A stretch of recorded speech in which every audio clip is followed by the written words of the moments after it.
Good Monday morning, wealth creation, investing traders. Matt Buckley, call sign Whiz, the chief investment strategist here at WCI. And going to be an interesting week, folks.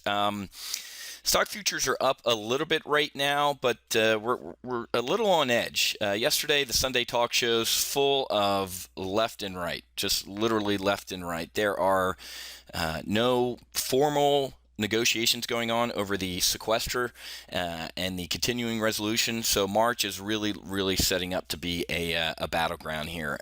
In the market on Friday or towards the end of last week, saw a ton of activity in the VIX. A lot of institutional players, the volatility index, buying insurance. Okay, we're really getting hypoxic up at these altitudes. Everybody feels like there might be a correction coming, so you can do the contrarian.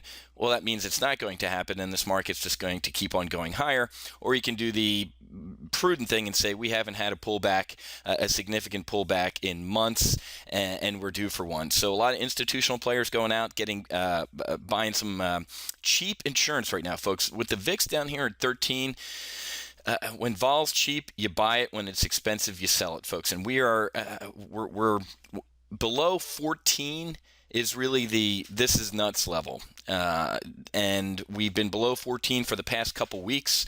And that definitely is a this is nuts level. And here at Wealth Creation Investing and over at Top Gun Options, we're using this opportunity to get long volatility because we do know the sequester is coming. We know the continuing resolution is coming. And we know just seasonally, for the past, call it 3 years, that we've seen the market tend to pull back after a January, February, rip your face off rally. As you can see right here, you can just see that seasonality starts to set in, sector rotation becomes popular, and we just tend to take a break. Doesn't mean we're going to, but forearmed is forewarned. This week we're going to get some further clues into exactly how this economy is faring. Let's take a look at the flight schedule for the week, and we're going to get some retail numbers, see how the consumer's doing. So let's take a look at Tuesday. We get a small business index report.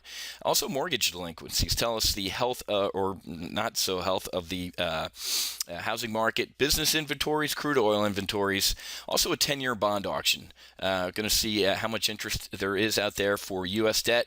Thursday is really when we start to get into it. Obviously, weekly unemployment claims, and that's where we're going to see really, the market potentially move up or down based on what we're seeing on the unemployment front. And then on Friday, the Empire State Manufacturing Index, which viewers will remember completely fell out of bed last time and down to 7.8. We're going to see what happens there.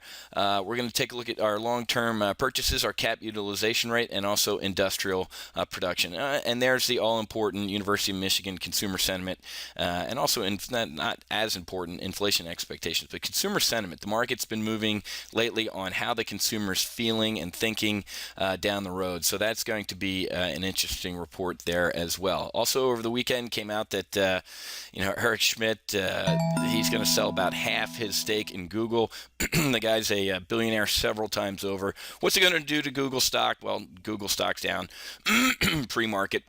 But nothing to worry about. Slew of upgrades last week on Google up until the 900s. I think I even saw 1,000 print. People are thinking towards Google. So a lot going on. Like I said, we're going to see the market move sideways into sequestration, and I think the VIX down here at 13 is nuts. And I really think we're going to start to see some movement, to the upside out of volatility. Okay, so I'll be back tomorrow morning with our Top Gun Options Market Sit Rep. Happy hunting. Make sure you hedge.